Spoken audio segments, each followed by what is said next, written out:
Os irmãos já podem abrir a Bíblia aí. Oséias, capítulo 5,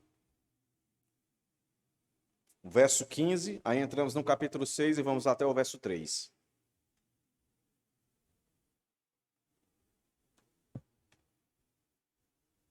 A misericórdia do Senhor. A misericórdia de Deus.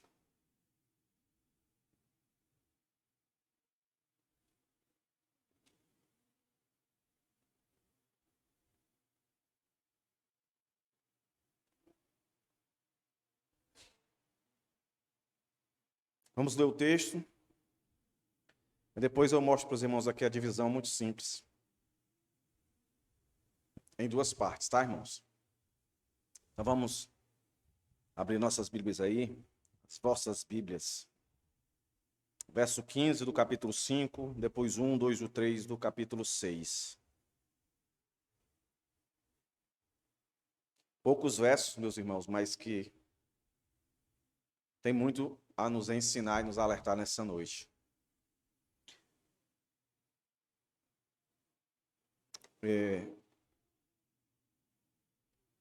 Quase sempre, quando eu estou estudando para preparar sermão ou devocional, eu fico constrangido, meus irmãos, com a misericórdia e a graça do Senhor sobre as nossas vidas. O quanto nós ofendemos a Ele, o quanto nós o negligenciamos, o quanto não damos ouvido à sua palavra, à sua vontade. Que o nosso coração possa queimar, meus irmãos, nessa noite, com as verdades que nós vamos ouvir aqui. Que sempre vai ser contraditória para aqueles que não têm o Espírito Santo de Deus. Mas para aqueles que têm o Espírito Santo de Deus é bálsamo, é misericórdia, de fato. Vamos ler o texto. Verso 15. Irei e voltarei para o meu lugar, até que se reconheçam culpados e busquem a minha face. Estando angustiados, eles me buscarão ansiosamente. Venham e voltemos para o Senhor, porque Ele nos despedaçou, mas vai nos curar. Ele nos feriu, mas vai atar as feridas. Depois de 2 dias, nos dará vida. Ao terceiro dia, nos ressuscitará e viveremos diante dele. Conheçamos e prossigamos em conhecer o Senhor. Como amanhecer, a sua vinda é certa.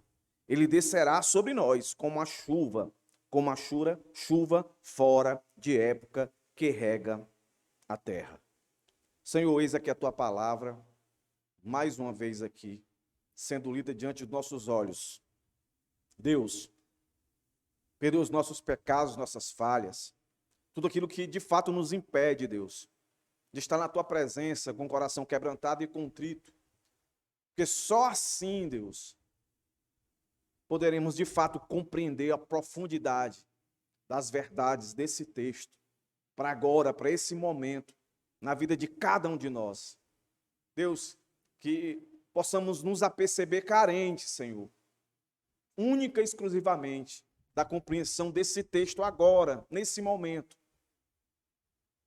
diante dos nossos olhos, sendo aprofundado em nossos corações, Senhor, e causando mudança de vida, causando arrependimento, trazendo edificação, salvação, Senhor, em nosso meio. Em nome de Jesus, Senhor, ajuda-me, Deus, a falar a tua palavra com fidelidade. Dependo da ação do teu Espírito Santo através da minha vida. E necessito que o teu Espírito Santo convença todos esses que aqui estão nessa noite. Que nos leve ao arrependimento. Que nos leve a ter um coração de gratidão por todos os benefícios derramados sobre as nossas vidas, mas como principal a tua superabundante graça, que aqui é manifestada por tua misericórdia. Em nome de Jesus, Senhor, sê com esse ambiente. Abençoa os adolescentes, os jovens, os adultos. Que a tua igreja se aperceba envolvida na compreensão, no aprofundamento das verdades da tua palavra, no poder do Espírito Santo, que eu te peço e te rogo em nome de Jesus. Amém. Meus irmãos, dos versos 12 até o verso 14 do capítulo 5, a gente vê um Deus irado.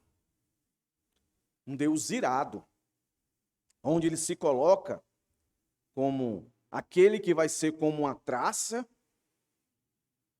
podridão, como um leão, um leãozinho, e que ele diz que vai despedaçar, vai destruir. No verso 14, a parte B. Eu mesmo os despedaçarei, e depois irei embora. Irei embora. E perceba que no verso 15 é exatamente isso que ele diz e que ele faz. Como é que nós vamos dividir o texto? Verso 15. A disciplina de Deus. Pode passar. Pronto. Gostaria muito que não precisasse dizer isso. Meu desejo. Verso 15 do capítulo 5. A disciplina de Deus. Parece contraditório, né? Pastor, como é que eu posso ver a misericórdia de Deus na disciplina? Pronto, é isso mesmo. A misericórdia de Deus, ela é demonstrada através do seu ato de disciplina. E do verso 1 até o 3, do capítulo 6, nós vamos ver, por mais que pareça também contraditório, um falso arrependimento. Eu poderia continuar no verso 4, verso 5, verso 6, até o final do capítulo 7. Que o próprio texto, na leitura, vocês iam perceber, iam chegar à conclusão de que o que está no verso 1, verso 2, verso 3, é uma falsa ação, desejo de arrependimento. Mas eu vou deixar o verso 4, 5, 6 para outro sermão adiante. Eu vou ficar só no verso 1, 2 e 3 e aqui comprovar com os irmãos, no próprio verso 1, 2 e 3, que a fala, embora que seja verdadeira, mas aqueles que estavam citando-a, na verdade, eram falsos. Para que a gente perceba, e esse é proposital, eu fiz isso, para que a gente perceba, sem precisar ler o restante dos versos, que vai até o final do capítulo 7, o como é fácil a gente ser enganado. E como é fácil a gente se enganar, achando que o simples fato de dizermos coisas verdadeiras nos faz verdadeiros. Então presta atenção à minha introdução aqui. Vou falar bem lentamente para os irmãos entrando dentro do contexto daquilo que eu quero argumentar aqui nessa noite. Do verso 12 ao 15, está lá Deus irado. E essa ira de Deus, ela já foi sendo declarada por todo o livro de Oséias. Então eu quero que você vá para o capítulo 2, o verso 9. Olha o que está escrito lá. Capítulo 2, verso 9.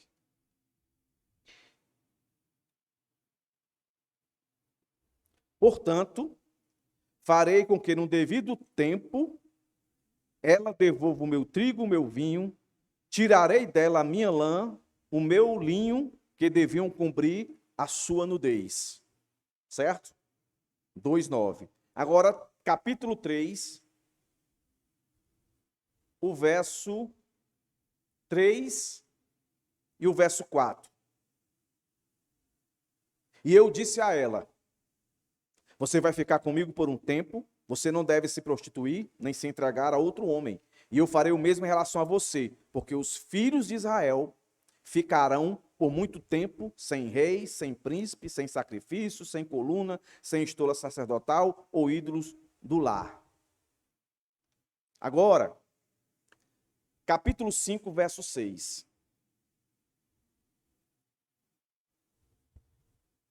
Com seus rebanhos e seu gado irão em busca do Senhor, mas não acharão.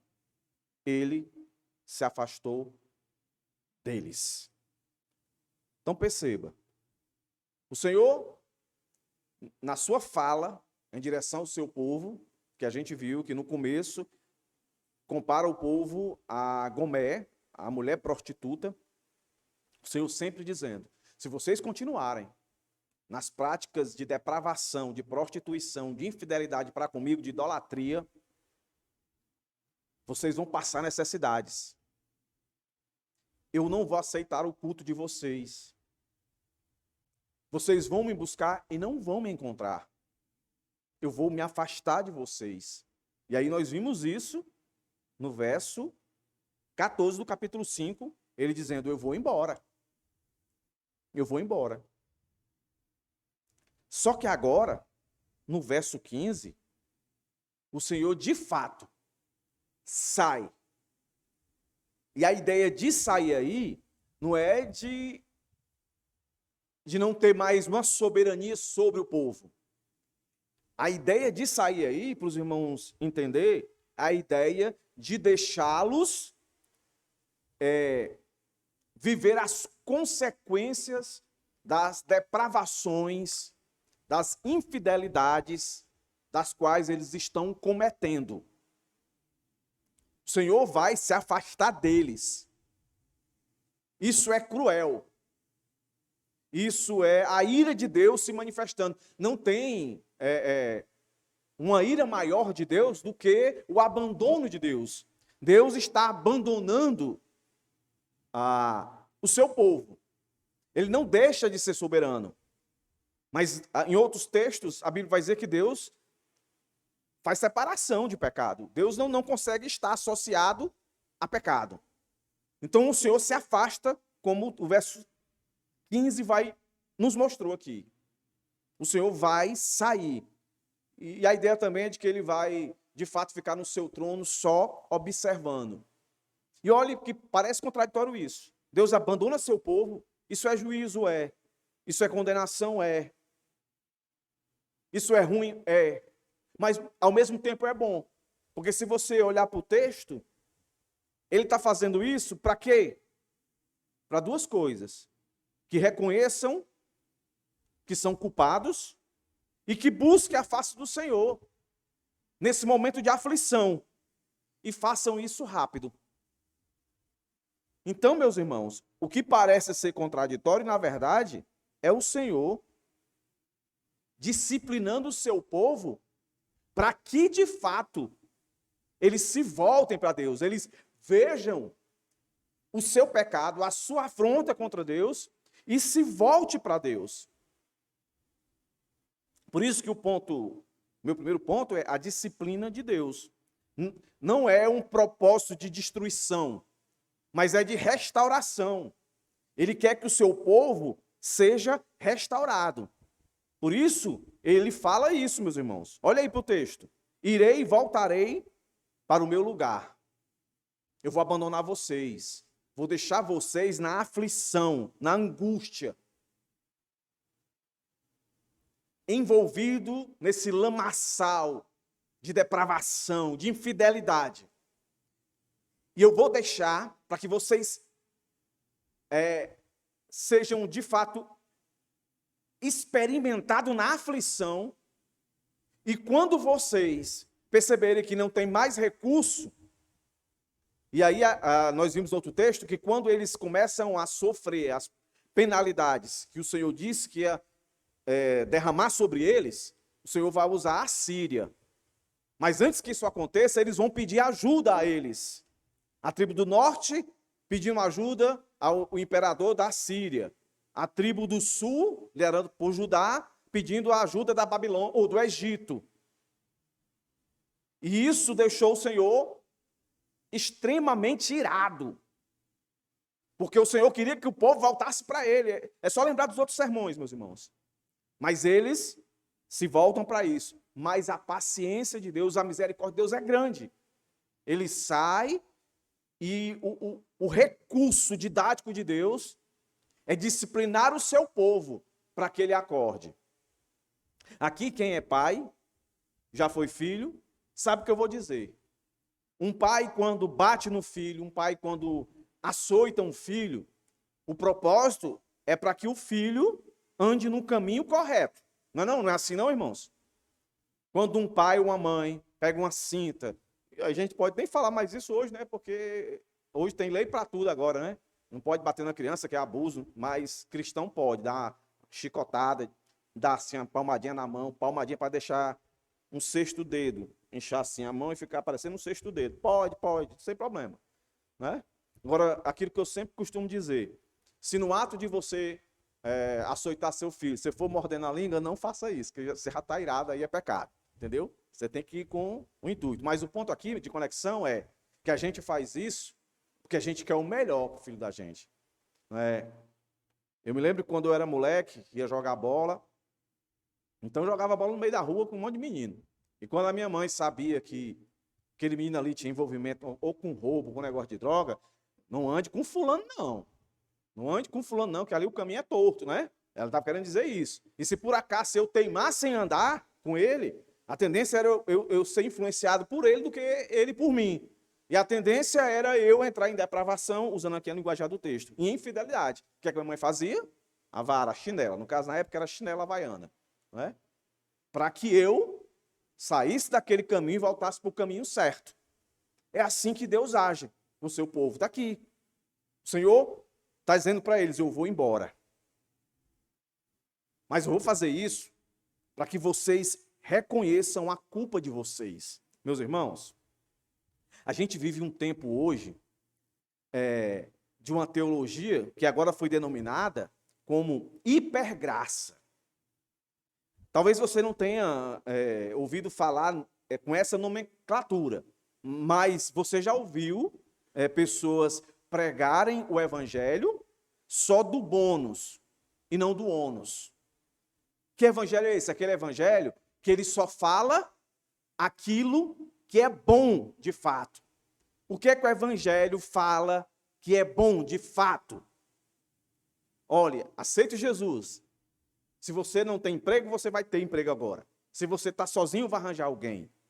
Se você não tem filho, vai ter agora. Se você não tem emprego, né, eu já falei, vai ter agora. Se você quer isso, você vai ter. Deus é o Deus do ouro e da prata.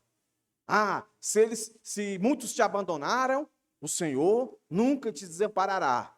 Isso tudo que eu estou falando, Deus pode fazer.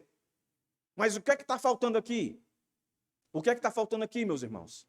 Está faltando lei, está faltando acusação, está faltando dizer para essas pessoas que muitas das coisas que vocês estão vivendo é fruto do pecado que vocês não reconhecem. A culpa desse pecado, a afronta. É por isso que eu não concordo com esses evangelismos que as pessoas vão para os sinais, para as praças e colocam aquela faixa bem grande, ou um cartaz, Jesus te ama, Jesus te ama. Essa não é a verdade completa. Essa é só o bônus, Jesus te ama. Mas existe, antes desse amor, a gente precisa dizer para as pessoas que se as pessoas continuarem vivendo uma vida que afronta a Deus, e no caso aqui, uma vida de infidelidade e prostituição, o que eles vão ter de Deus é o juízo que começa aqui e pode findar com o juízo eterno, a separação total de Deus. Mas as pessoas, a maior parte dos pastores das igrejas de hoje, elas não querem falar isso, porque as pessoas não querem ser confrontadas. Esse é o evangelho, meus irmãos. O hiper-evangelho da graça, que não fala da lei, do juízo de Deus. E você há de perceber, desde quando a gente começou a expor aqui o livro de Oséias, já começou Deus mostrando a lei que foi quebrada. Aí depois, graça. Aí depois, lei de novo que foi quebrada, mostrando a infidelidade, a prostituição do povo. Depois, graça. Essa foi sempre a sequência. E chegou aqui de novo. Todo o capítulo 5, o Senhor dizendo, vocês são assim, são falsos, vocês são arrogantes, orgulhosos, isso, aquilo, outro. E aí ele chega no verso 15 e diz, olha, eu vou sair de perto de vocês e vou deixar vocês se lamearem cada vez mais e se afligirem, com o propósito que vocês parem e pensem e assumam a culpa de vocês. Porque ao assumir a culpa, você de fato vai querer estar na presença do Senhor, que é o que o texto está dizendo aqui, ó. Busquem a minha face. Tem que ser um desejo verdadeiro de renovar a aliança, de estar em comunhão com Deus, estar diante de Deus, estar diante da face de Deus, estar diante dele. Não é o que o texto diz, ó? E busquem a minha face, estando felizes, saltitantes, próspero. O que a Bíblia diz aí? Na minha versão diz angustiados, em outras versões diz em aflição. Meus irmãos, não acreditem em outra coisa. Acredite nisso aqui. Nós só buscamos a face de Deus quando nos sentimos afligidos. E nós só nos sentiremos, de fato, a verdadeira aflição se nós entendermos que o fruto dessas aflições é de um coração que não se arrependeu, que não reconheceu a sua culpa. Se isso não acontecer, na minha vida, na sua vida, nós estaremos vivendo assim como eles, um ativismo, uma religiosidade. É isso que acontecerá. E nós não consideraremos, meus irmãos, de fato, o que Deus quer fazer conosco. E o texto vai terminar dizendo que tem que fazer isso ansiosamente. Em algumas versões vai dizer, cedo buscarão, que é a ideia de ansioso. Assim que amanhecer, a primeira coisa que eu vou fazer é a ideia de imediatismo. É isso que eu tenho que fazer. Moisés, ele já imaginava que o seu povo sempre se rebelaria contra Deus, mas ele sempre dizia. Olha o que é que ele fala aqui em Deuteronômio, capítulo 4, verso 29 ao 30. Deuteronômio, capítulo 4, verso 29 ao 30. E ali vocês buscarão o Senhor, o Deus de vocês, e o encontrarão, se o buscarem de todo o coração e de toda a alma. Na sua aflição, e quando todas essas coisas acontecerem com vocês, os últimos dias, vocês retornarão para o Senhor, o Deus de vocês, e obedecerão à voz dele. Olha, bem antes Moisés já dizia, ó, vocês vão vacilar com Deus, vocês vão deixar de ser uma nação realmente reconhecida, mas Deus tem promessa para vocês, e a promessa, ela se cumprirá na vida daqueles que de fato reconhecerem a sua culpa, e assim se colocarem diante de Deus de forma imediata, sem deixar para amanhã. Tem que tomar decisão. Não pode protelar. Aí sim, aquilo que de fato estava sendo ruim para vocês, vão se transformar em bênção. Então veja, a misericórdia de Deus, a graça de Deus, ela não pode ser exercida, meus irmãos, fora da disciplina dele. Eu até anotei, quando eu estava meditando, eu anotei para não esquecer, e eu esqueci, aí eu vou abrir aqui a minha anotação para dizer aos irmãos, que não é que seja uma frase de efeito, mas eu achei legal. Não existe graça sem ameaça. Graça sem ameaça, meus irmãos, é graça barata. Não existe graça sem ameaça. Deus está ameaçando o seu povo. Deus está agindo, colocando em prática a sua ameaça, para que só assim as pessoas se apercebam, se entendam culpadas, se arrependam, se coloquem diante de Deus de forma imediata, e aí sim, consiga perceber a graça de Deus sobre a sua vida. Então, definitivamente, Deus castiga o seu povo com ira. Mas o desejo dele é que as pessoas experimentem a ira dele temporal, não a eterna. Aqui é um prelúdio daquilo que eles e nós ainda esperamos se cumprir. É o grande dia do juízo, que de fato será quando de fato Deus vai embora. De uma vez por todas, ele vai abandonar, vai largar aqueles que durante todo o tempo desprezaram o querer se arrepender e se colocar diante de Deus. E Deus vai dizer: apartai-vos de mim, maldito, para o fogo eterno. Até lá, nesse tempo presente, nós temos a oportunidade de nos arrepender e receber a disciplina do Senhor. Um comentarista diz o seguinte: seja qual for o caráter desses juízos, eles são, acima de tudo, a breve indiferença que um esposo demonstra para reacender o amor de sua amada. Não tem analogia do casamento aqui? Não é? Esse autor está dizendo o seguinte: Deus faz assim como um esposo que dá um chá, dá um desprezo, para que nesse tempo de desprezo a esposa perceba o quanto ela está sendo infiel, o quanto ela está sendo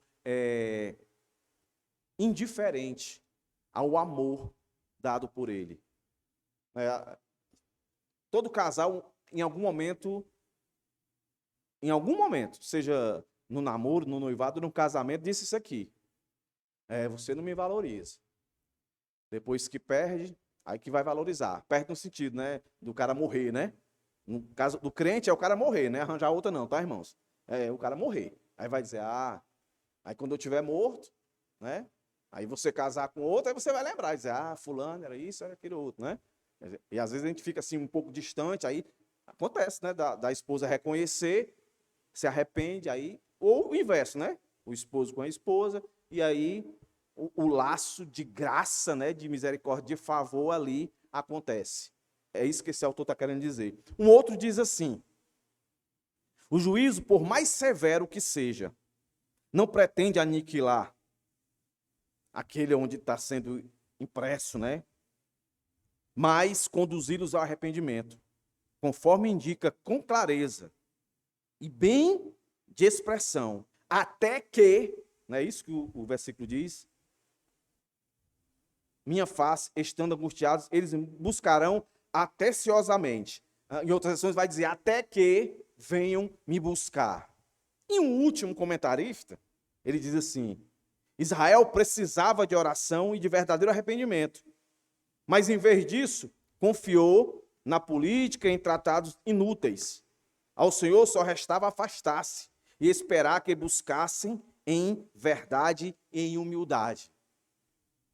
Meus irmãos, o mesmo coração tendencioso pela presença do pecado que existia nessa época é hoje também. Então, se a gente não se deixar influenciar no nosso relacionamento com Deus, que Deus se manifesta, se relaciona conosco através do nosso devocional diário, através da igreja. A igreja é uma grande força para isso. Se a gente não se deixar por isso, se levar por essas meios de graça de Deus, o mundo vai fazer o papel dele. Vai fazer a gente desejar as coisas do mundo. E o mundo sempre está em conflito com as coisas de Deus. Sempre vai nos fazer ser infiel para com Deus. Então eu posso dizer aqui, meus irmãos, nesse verso aqui, verso 15, que o último estágio da ação do Senhor em relação ao seu povo ocorre quando ele os abandona às suas próprias escolhas para que eles vivenciem as plenas consequências de sua rebeldia e obstinação, e assim a recusa de responder às suas misericórdias, às suas misericórdias ofertas que Deus faz. Salmo 81, verso 11, 12 diz assim: mas o meu povo não escuta a minha voz.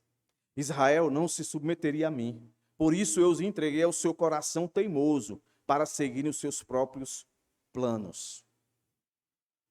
Há quem diga, lá em Timóteo 1:20, que Hermineu e Alexandre é um exemplo dessa disciplina do Senhor.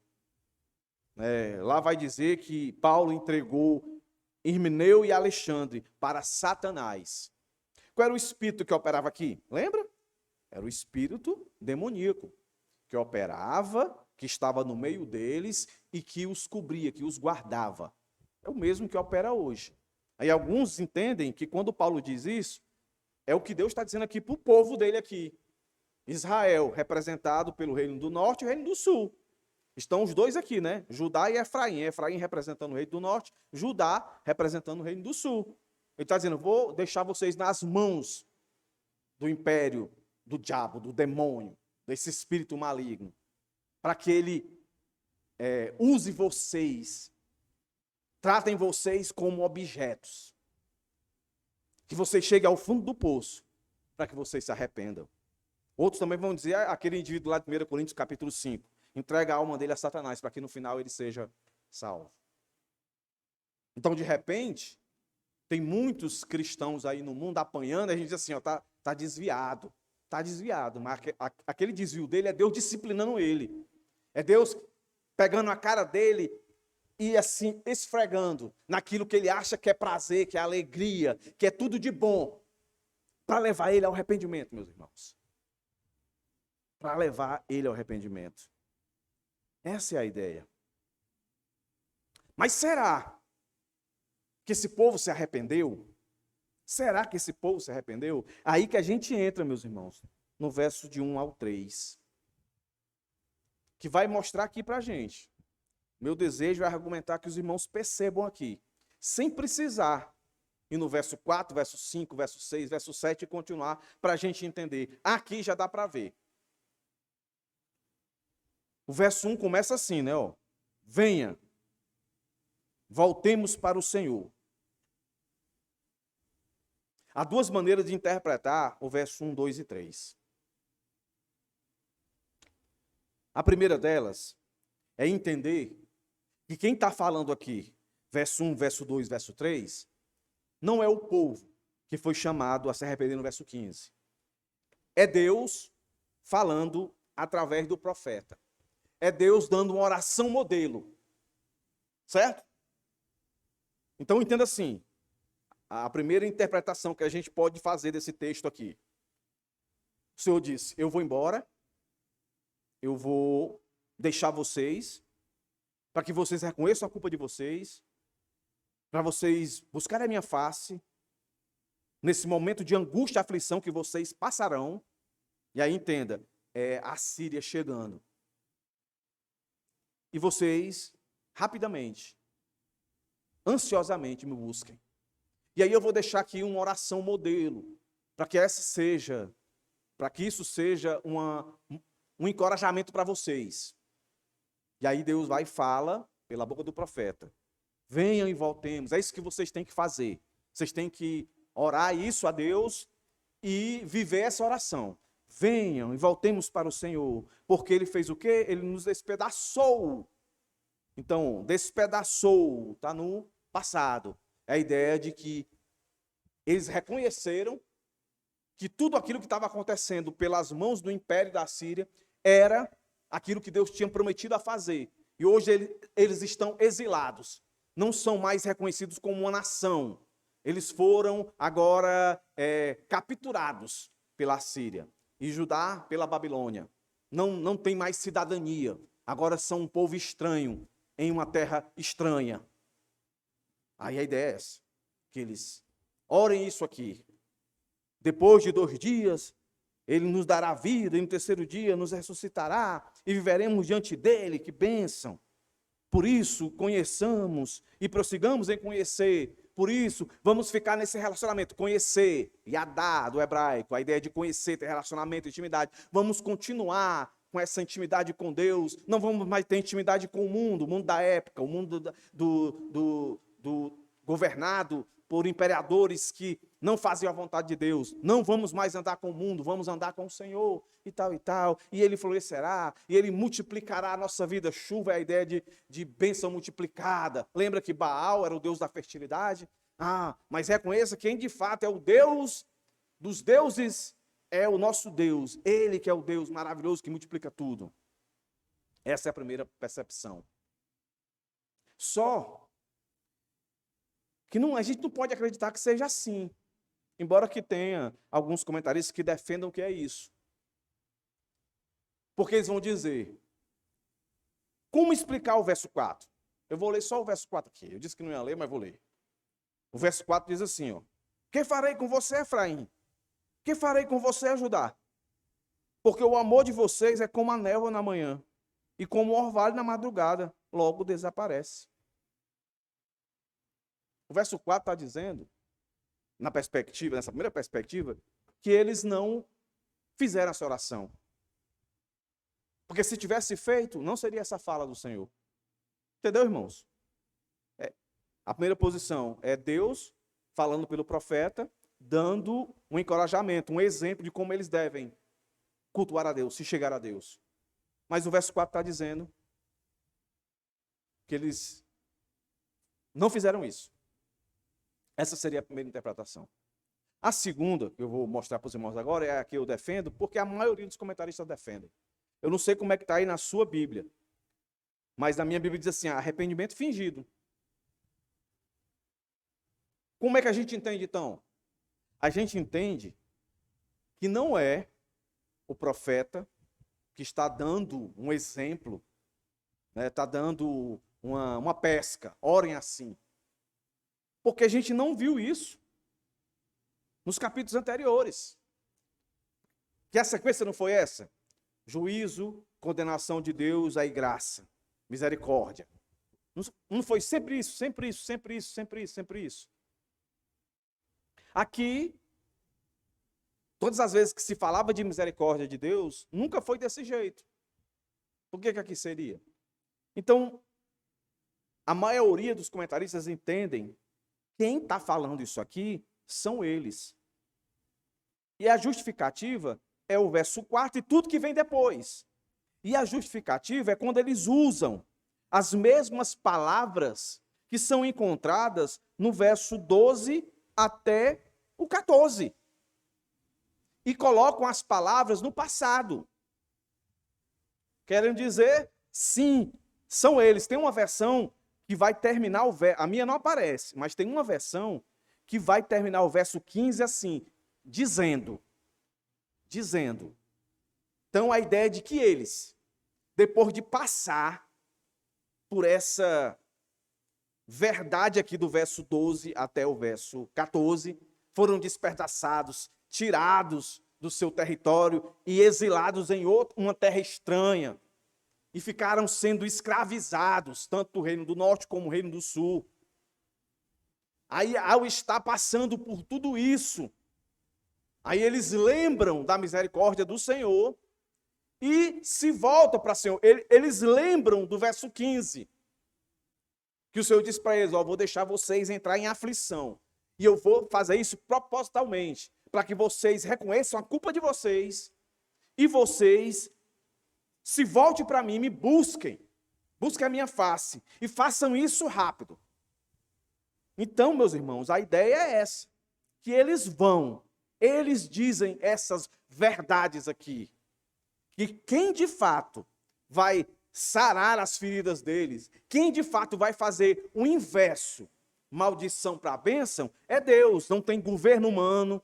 Por isso que Deus diz para eles, não deveriam ter ido atrás da Síria, não deveria ter ido atrás do Egito para pedir auxílio. Deveriam ter me procurado. Agora eles reconhecem isso. Mas pelo menos 3 coisas, meus irmãos, dentro dessas verdades que eles dizem aqui, pelo menos 3 coisas, vão, de fato, identificar aquilo que a gente pode dizer, o motivo desse arrependimento ser falso. pelo menos 3 coisas, certo? A primeira delas está no verso 1. Venha, voltemos, em algumas versões vai dizer, vinde, tornemos para o Senhor. Ele nos despedaçou e sarará, fez a ferida, golpeou e ligará. As palavras fortes aí é vinde, né? Voltemos para o Senhor, despedaçou, sarará, golpeou, fez a ferida e ligará. Então, qual é o primeiro motivo que a gente pode ver aqui? Que esse arrependimento, por mais que eles estejam fazendo a coisa certa, todo mundo tem que se voltar para Deus, que foi o que o Senhor pediu no verso 15, reconhecer a culpa e se voltar para Deus. Mas, meus irmãos, o que é que a gente vê aqui? A gente não vê, de fato, eles confessando o pecado. O que a gente vê aqui é eles querendo simplesmente ser sanados das consequências dos pecados deles, mas não, de fato, o perdão para o pecado deles. Eles não estão preocupados com o pecado, que foi a motivação para o despedaçar de Deus, o golpear de Deus, fosse disseminado sobre eles. O que eles estão querendo aqui, nesse pequeno versículo, quando não demonstram, porque na verdade eles deveria ser assim: venhamos, voltemos ao Senhor, nos humilhemos diante dEle, confessemos diante dEle o nosso pecado, e digamos para Ele que não somos merecedores, mas que para onde nós iremos? O que será das nossas vidas se Deus de fato continuar a nos abandonar? Senhor, tem misericórdia de nós, deveria ser isso. Mas ele chega logo e diz, voltemos para o Senhor, né? E eles afirmam isso dizendo, vamos voltar para o Senhor, porque Ele nos despedaçou. Mas Ele vai fazer tudo de novo, consertar. Ele nos golpeou, mas Ele vai, né, sarar a gente. Meus irmãos, diga se isso daqui não é querer usufruir da graça de Deus, mas a graça que um teólogo alemão chamado Bonhoeffer denominou de graça barata.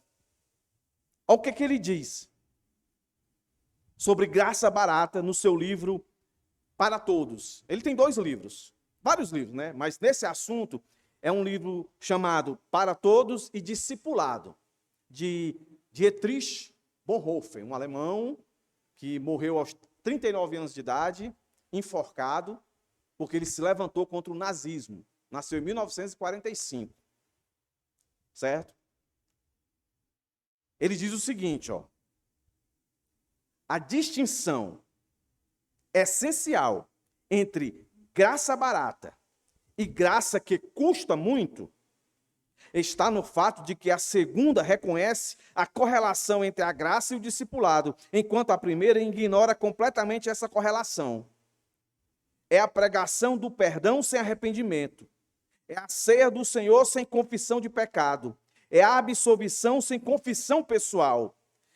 E ele continua e diz assim, é a graça sem discipulado, graça sem a cruz, graça sem Jesus Cristo, vivo encarnado. É a graça sem um constante reconhecimento e esperança da vida, da morte e da ressurreição de Jesus Cristo. É a graça sem a cruz, sem o custo.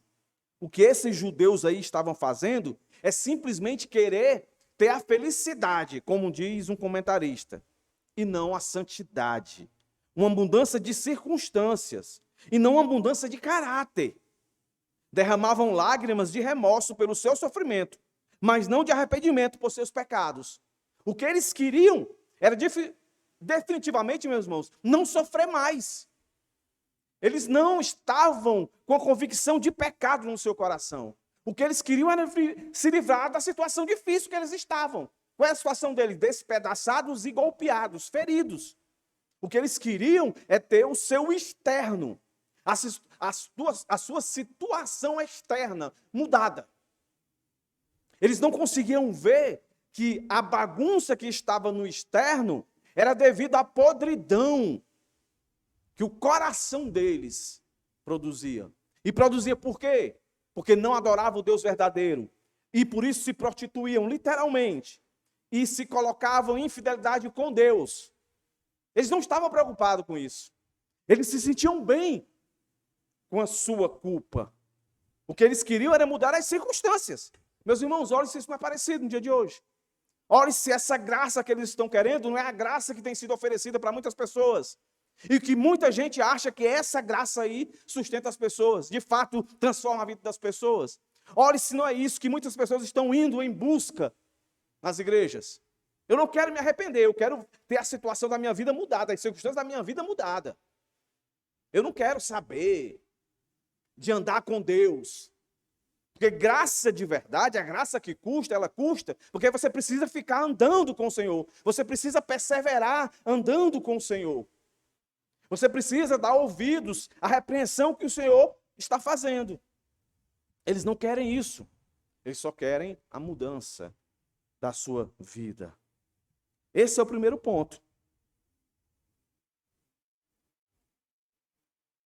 O segundo motivo, a gente vê no verso 2. Se no primeiro motivo, a gente encontrou aqui, que eles querem simplesmente mudar as circunstâncias. Não fala, não reconhecem o seu pecado de fato. Repito, só querem a mudança das circunstâncias.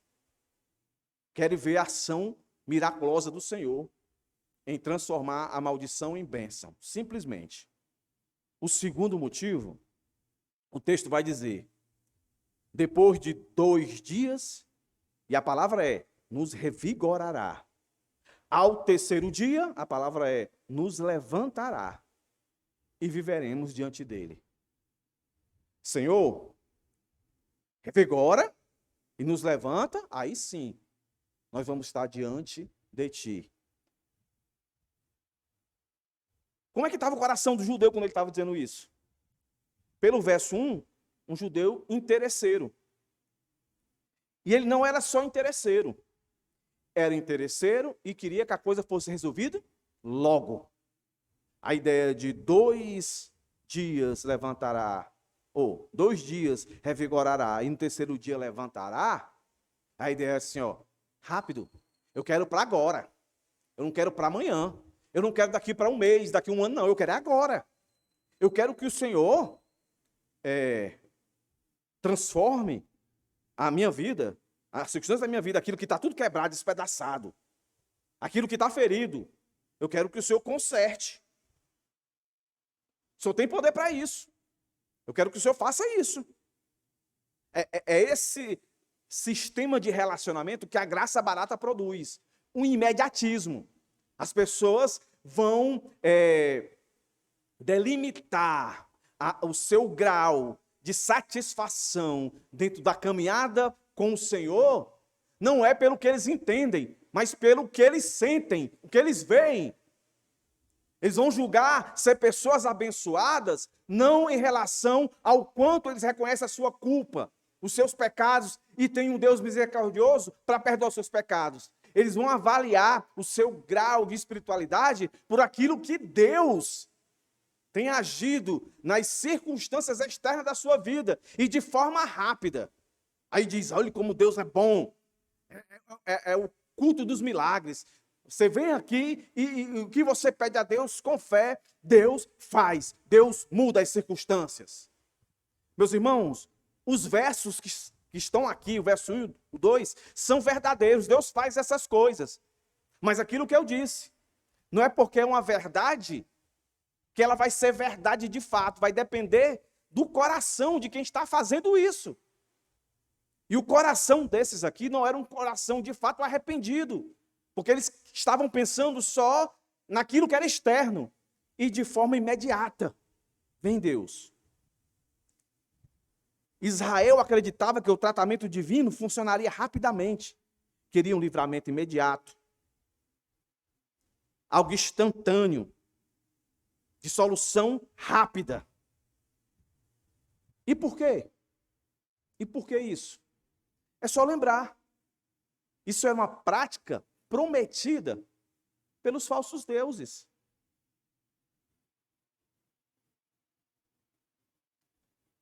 Os falsos profetas faziam isso. Prometiam rápida. Venha, faça isso, dê essa oferta, que Deus vai fazer. Meu irmão, isso é muito atual. É o mesmo espírito que operava aqui, opera hoje. Vez por outra eu estou zapeando, tá cheio de canal de igreja, de crente.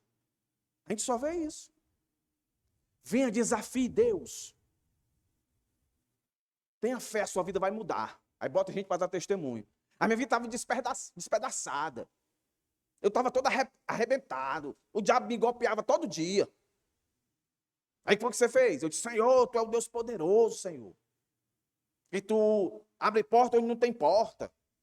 Tu fecha a porta e quando Tu fecha ninguém abre. Tu é isso, Tu é aquilo outro, Está dizendo um monte de coisa, verdade. Mas o coração dessa pessoa, ele não está dizendo aquilo como verdade de fato na vida dele. Ele está interpretando a sua maneira. Não há convicção de pecado. Assim eles faziam. Então os falsos profetas daquela época, diferente de hoje, não. Volta a falar dessa graça barata. Essa graça que não fala de pecado. Não fala de guerra, não fala de morte. É só alegria, é só alegria, é só alegria.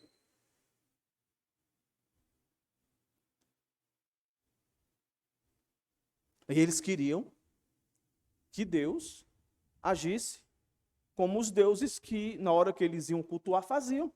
Ou seja, eles estavam colocando Deus no mesmo balaio dos deuses, como principal Baal. Esse é o segundo motivo. O desejo rápido das coisas. É isso que a graça barata promete. O terceiro motivo, no verso 3. E esse verso 3 aqui é o mais mal compreendido. Né? Todo o texto bíblico, meus irmãos, que você tira ele do seu contexto, provavelmente você vai entender ele errado. Porque olhe para esse verso aí como ele é bonito, né? Ó. Conheçamos e prossigamos em conhecer o Senhor. Isso é uma verdade verdadeira. Nós temos que fazer isso, meus irmãos. Agora, nós não podemos fazer isso com o coração como o desses judeus estavam. Um coração preocupado só com as consequências, com aqui e agora. Um coração totalmente imediatista. Aí agora tem que ser agora. E ele diz, como amanhecer, a sua vinda é certa.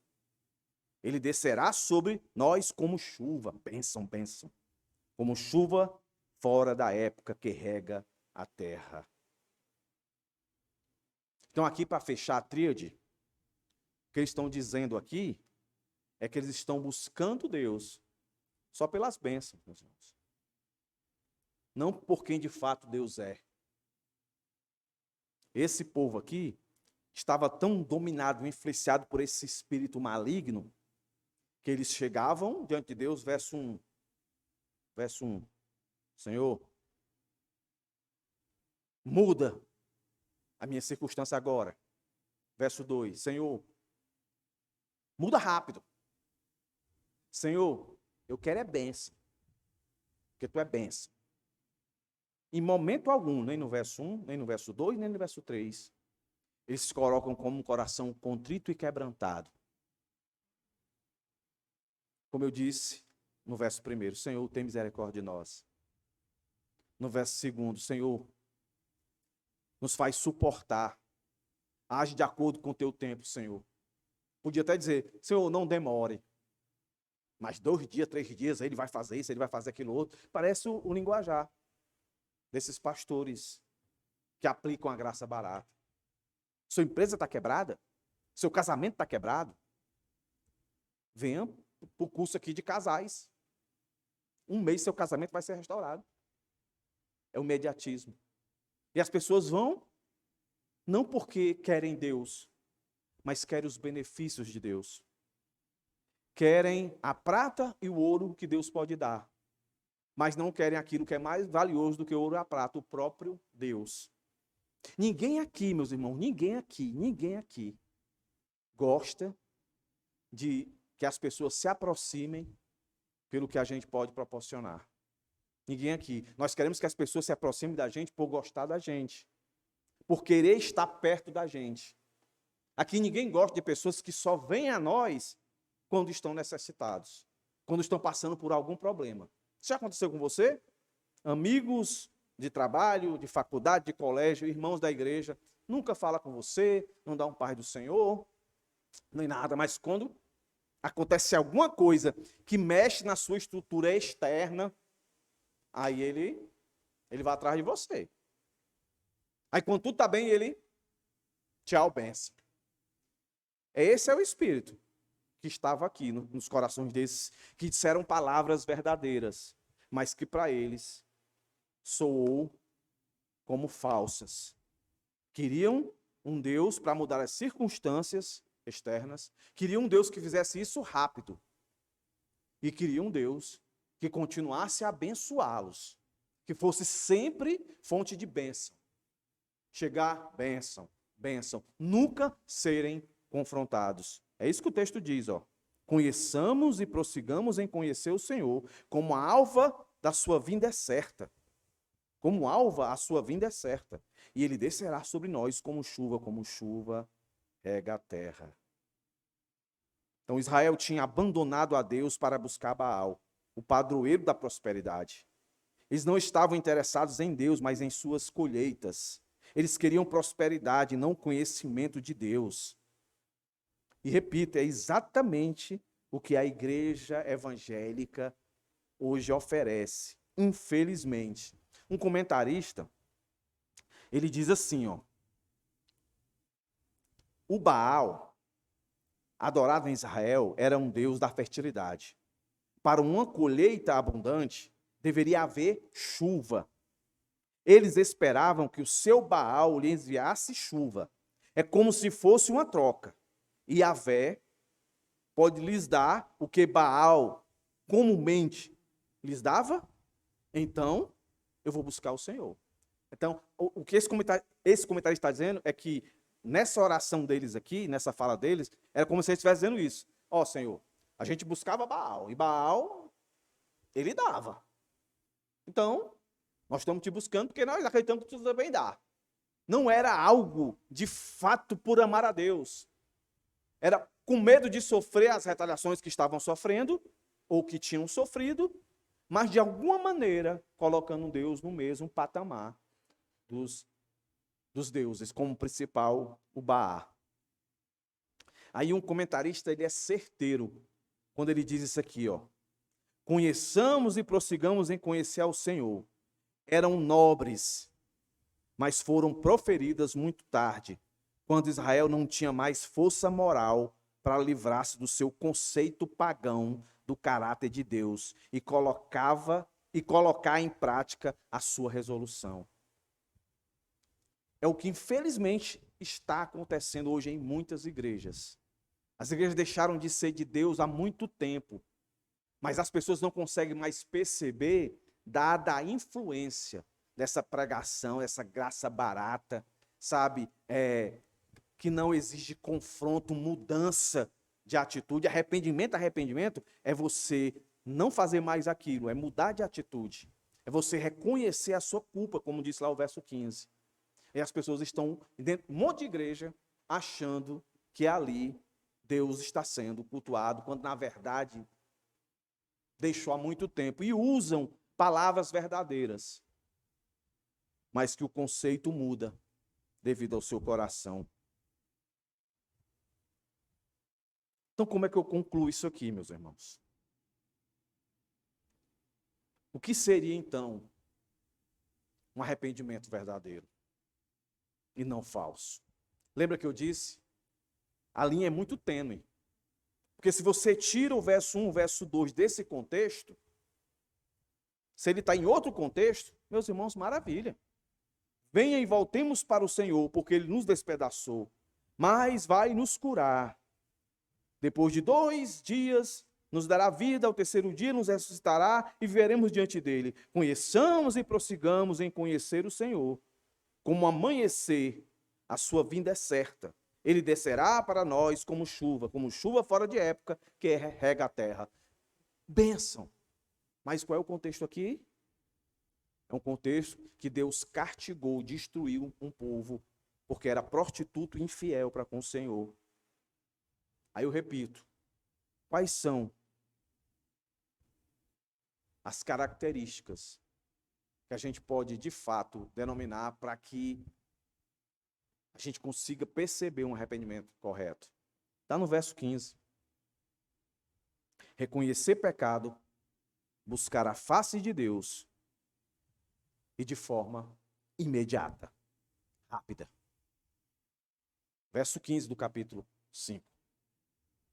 Você quer saber se o arrependimento daquele irmão é verdadeiro?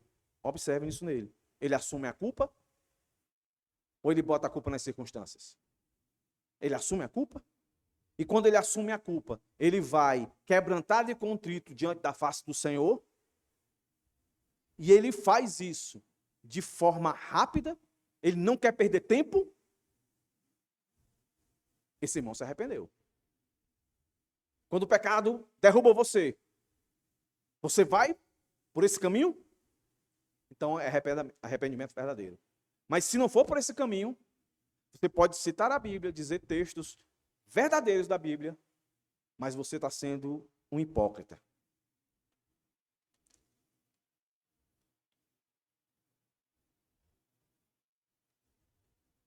Verso 16 do capítulo 7. Olha o que diz, verso 16 do capítulo 7. Eles voltam, mas não para o Altíssimo. Fizeram-se como um arco defeituoso. Os seus príncipes serão mortos. A espada, por causa da insolência da sua língua, será um motivo de zombaria na terra do Egito. Por que ele está dizendo isso? É todo o conteúdo do verso 4 do capítulo 6 até chegar a esse verso. Aí perceba, a introdução do verso que se compõe do verso 1, 2 e 3, ela se liga com o verso 16 do capítulo 7. Então, meus irmãos, mais algumas aplicações aqui para eu encerrar, para nós celebrarmos a ceia do Senhor. Quando Deus lida com o seu povo, Ele estabelece um limite para a sua ira. Um limite. Mas um dia esse limite acaba. Enquanto a gente tiver vida, a gente pode chamar desse limite infinito. Enquanto a gente tiver vida. Se a gente morrer sem reconhecer a nossa culpa, sem reconhecer a importância de estar diante de Deus e de forma imediata, meus irmãos, aí não tem mais jeito. Se a gente morrer, não tem mais jeito. Eu queria que os irmãos abrissem a Bíblia aí, em Isaías 54, 8. Só voltar aí. Se você quiser gravar. 54, 8.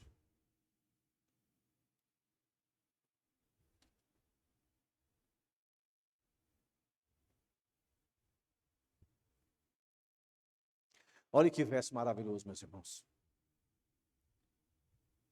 No ímpeto de indignação, aqui é Deus falando. Escondi de você a minha face. Ou seja, me afastei. Fui embora. Por um momento, ele diz aqui. Mas com misericórdia eterna me compadeço de você, diz o Senhor, o seu Redentor. Então eu posso dizer, meus irmãos, que a disciplina de Deus, ela alcança, ela atinge o seu propósito quando há arrependimento do pecador. Salmo Isaías 26, 16. Ó Senhor, na aflição eles te buscarão.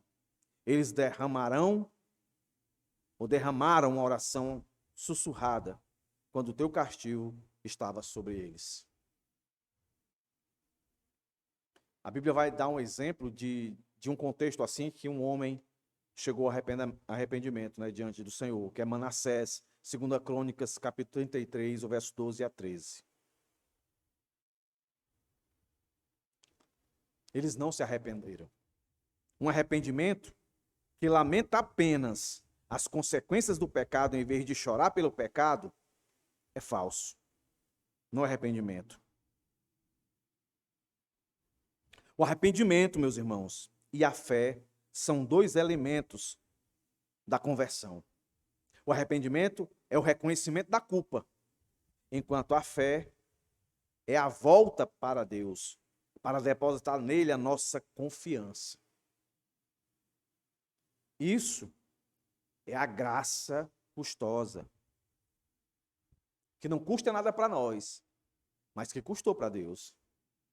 Ontem foi dito aqui, Deus prova o seu amor, não é com o seu sentimento, é com a sua ação. E Deus provou o seu amor por nós, a sua misericórdia e a sua graça, com um grande custo. Que custo foi esse, meus irmãos?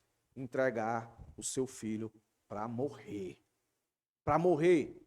Para simplesmente, tão somente, mudar a nossa situação externa, para nos dar prosperidade, nos dar saúde?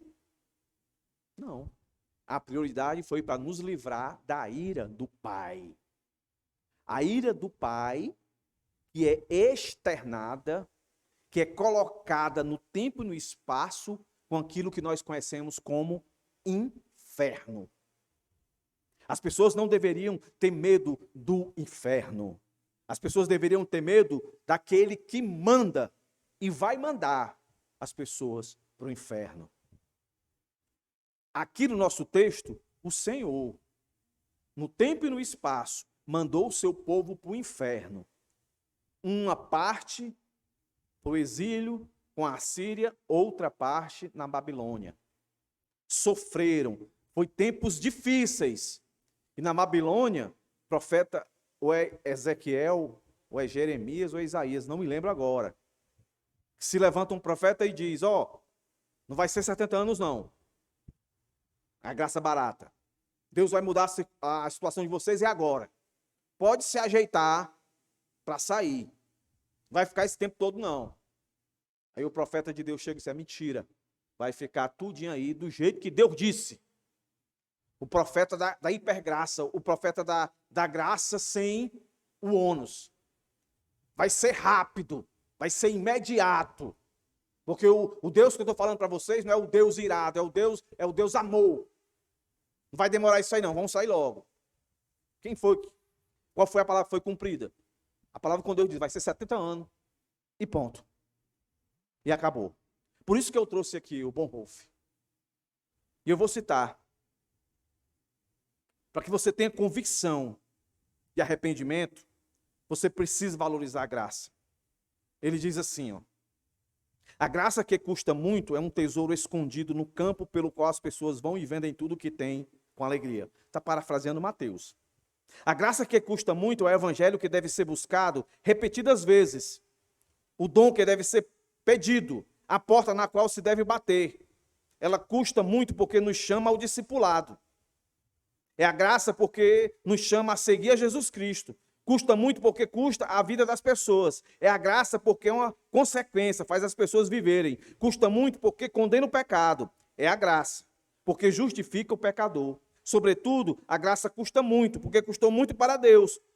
Porque custa para Deus a vida do seu filho. E porque nada que custe muito para Deus pode custar pouco para nós. E ele termina dizendo, a graça barata, em vez de justificar o pecador, justifica o pecado. Desse modo, resolve tudo sozinha. Nada precisa mudar e tudo pode permanecer como antes. Então pode continuar pecando. É isso que o evangelho falso diz. A hipergraça, a graça barata.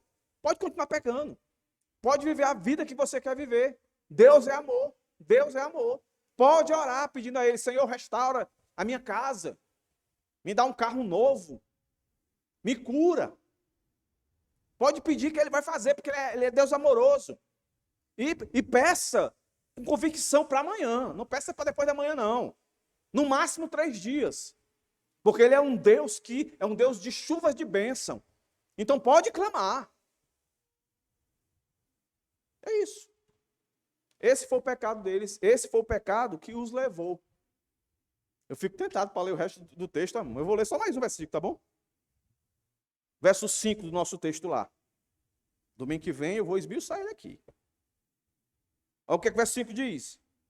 Por isso os abati, por meio dos profetas, pela palavra da minha boca. Palavra da minha boca. Palavra. Os matei, e os meus juízos sairão como a luz. Enquanto eles diziam lá que a sua vinda é certa, ele descerá sobre nós como a chuva, né? O Senhor está dizendo aqui, em vez de bênção, vai vir mais maldição da minha parte para vocês. E eu vou falar mais sobre isso aqui, tá? Domingo que vem. Quando ele diz, pela palavra da minha boca. A palavra da minha boca era Deus usando o profeta. Aí para nós hoje, palavra da boca do Senhor é a sua palavra. Aí tá vendo aqui? Aqui é um texto base para dizer que a palavra de Deus não é só para salvar. É para matar. É para mandar para o inferno. É para condenar. Então perca essa ilusão de achar que todas as vezes que você prega a palavra de Deus é sempre para salvar. Muitas das vezes foi simplesmente para condenar, para mandar para o inferno. Que Deus tenha misericórdia de nós, meus irmãos. Que nós não venhamos viver uma vida de cristianismo, de ativismo, de hipocrisia. Porque é isso que o verso 4 em diante vai trazer e mostrar para a gente. Que Deus tenha misericórdia de nós. Vamos ficar de pé, meus irmãos? Eu já convido os irmãos a...